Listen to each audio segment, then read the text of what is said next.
दुनिया में ऐसे कई रहस्यमय स्थान हैं जो विज्ञान के लिए आज भी पहेली बने हुए हैं। इनमें से एक रहस्यमय स्थान नॉर्थ सेंटिनल आइलैंड है। यह आइलैंड अपनी समुद्री खूबसूरती के लिए दुनिया भर में फेमस है।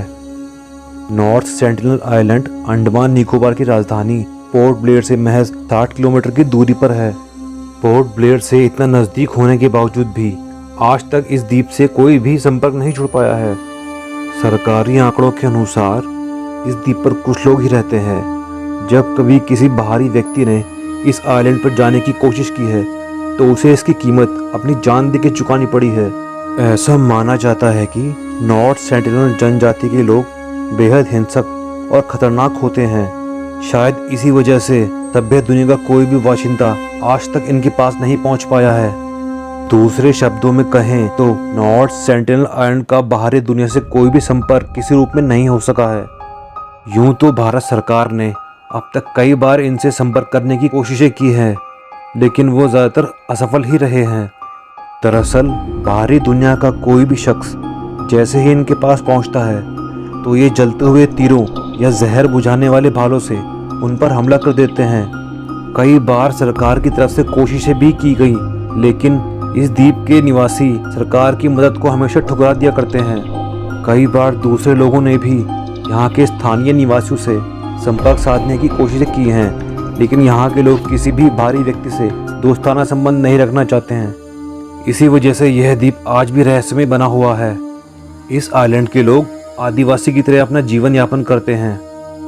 हाल ही के सालों में अमेरिकी नागरिक जॉन एलन चाउ ने नॉर्थ सेंटिनल आइलैंड पर जाने की कोशिश की थी। इस प्रयास में स्थानीय मछुआरों ने उनकी मदद की थी, लेकिन जैसे ही वह द्वीप पर पहुंचे स्थानीय लोगों ने जॉन पर तीरों की बौछार कर दी और इस हमले में जॉन की मौत भी हो गई। इस घटना के बाद सरकार ने नॉर्थ सेंटिनल आइलैंड जाने पर प्रतिबंध लगा दिया। इस द्वीप पर जाने से पहले आपको सरकार की अनुमति लेनी होती है। समय पर प्राकृतिक आपदाओं के कारण जब भी सरकार ने इनकी जानकारी लेने की कोशिश की, तब इन लोगों ने उसे सफल नहीं होने दिया।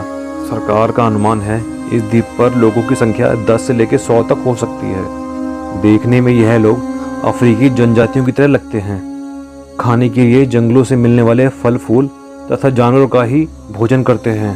2004 में जब सुनामी आई तो उसके बाद सरकार ने इनको हुए नुकसान या इनका पता लगाने के लिए एक सैन्य हेलीकॉप्टर को भी भेजा था, लेकिन जैसे ही यह हेलीकॉप्टर इस इलाके में पहुंचा तो उन्होंने उस पर तीरों से हमला कर दिया। इससे पहले तूफान में भटककर आए 2 मछुआरों को भी इन्होंने मार डाला था। सरकार ने विचार के बाद यह तय किया कि इस जाति को ऐसे ही छोड़ दिया जाए, क्योंकि ये खुद ही बाहरी दुनिया से संपर्क नहीं करना चाहते। ऐसा माना जाता है कि यह करीब 60,000 सालों से इस द्वीप पर रह रहे हैं।